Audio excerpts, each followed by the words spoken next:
कि 10 बजे के बाद 1 बजे तक 4 बजे सुबह तक गाड़ियां कहां से आती है, फॉर्च्यूनर, मर्सिडीज, इंडिवर, या ये गाड़ियां में फिर कौन जा रहा है और कहां जा रहा है। 9 बजे के बाद बच्चे बच्चियां कहां निकलती हैं। बिहार का लगभग मामला है मानवर, इसको समझिए भ्राता से।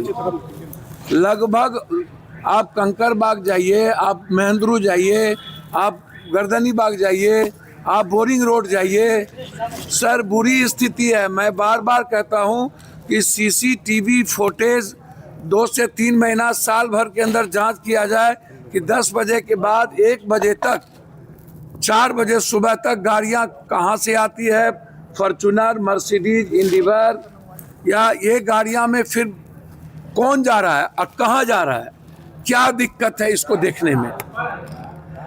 9 बजे के बाद बच्चे बच्चियां कहां निकलती हैं, इसके पीछे कौन है। मैंने कई बार कहा कि लगभग पैसे वाले, लगभग लॉज का बेटा दलाल है, लगभग लॉज का मालिक दलाली करता है। मैंने कहा कि वो एनओसी नहीं मिला, 6 माला बिल्डिंग, उस पर बुलडोजर, सम्राट बाबू गरीब पर तो बुलडोजर चल रहा है, उस पर बुलडोजर कब चलेगा। ये लॉजेज पर बुलडोजर आपके कब चलेंगे जिसका कोई रजिस्ट्रेशन नहीं है, कोई निगरानी नहीं है। हम हाथ जोड़ करके सम्राट बाबू से मांगेंगे, आप भाई हैं हमारे और आपकी ही बच्ची हैं, बचा लीजिए। बच्ची डरी हुई है, बच्ची डर के कारण पिता लेके चला न जाए। वह लॉज के खिलाफ बोलना नहीं चाहती है, क्योंकि इस कंट्री में निर्भया के बाद 67% घटना बढ़ी दिल्ली में, आप इसको समझिए।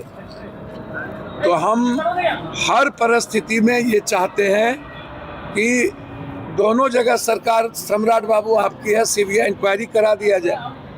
और जो औरंगाबाद की बेटी और परफेक्ट हॉस्टल में जो उसी दिन आत्महत्या करने किया गया, आप कह रहे हैं आत्महत्या कर लिया, बच्ची आत्महत्या क्यों कर रही है। 2 लड़के कैसे घुस गए पप्पू जी हॉस्टल में। मैं वही बात तो कह रहा हूं कि इस हॉस्टल में 2 लड़के आना, कौन है वो 2 लड़के।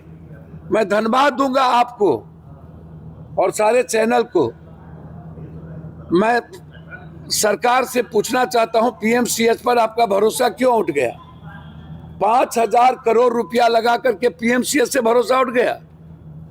सारी चीजें उसमें है कि कोर्स हुआ, प्राइवेट पार्ट पर सूजन है, आपने उसको डिफाइन किया है कि प्रेशराइज किया गया है, जबरदस्ती करने का प्रयास हुआ है। आप ही लोग कह रहे हैं, हम तो कुछ नहीं बोल रहे हैं।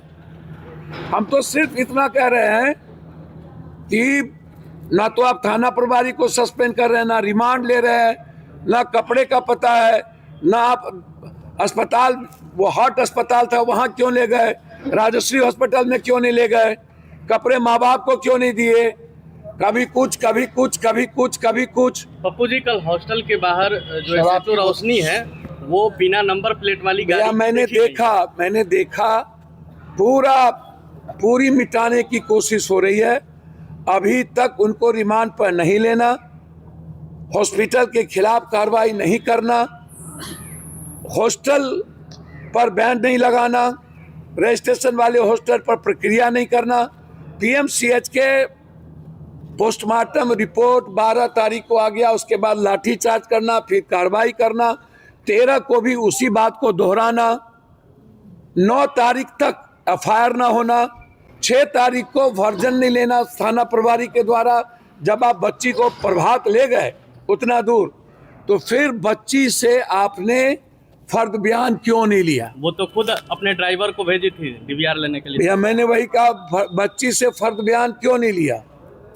तो प्रेमा फेसी में तो साफ दिखता है थाना प्रभारी इसमें इन्वॉल्व है, तो आपको सस्पेंड करने में क्या दिक्कत। और इतने बड़े हीनियस क्राइम में आप जो 12,000 की नौकरी करता था 100 करोड़ का हो गया, और 22 19 हॉस्टल है।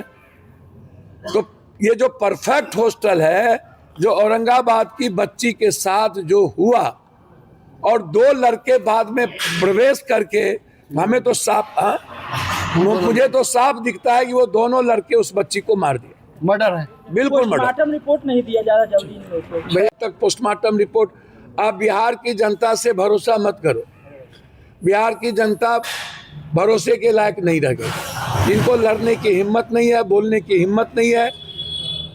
और प्रशासन को कोई बेटी से, कोई माँ से कोई मतलब नहीं, क्योंकि इसमें प्रशासन, नेता और माफिया, जैसे थाना, हॉस्टल और हॉस्पिटल, ये तीनों का नेक्सस है हमारी बेटी जहानाबाद के निर्भया को लेके। यहाँ की बेटी निर्भया को लेकर भी नेक्सस है। इन लोगों पर तुरंत एफआईआर होना चाहिए और परफेक्ट के जो मालिक है उसको अविलंब गिरफ्तार करके पूछताछ होनी चाहिए, जेल जाना चाहिए।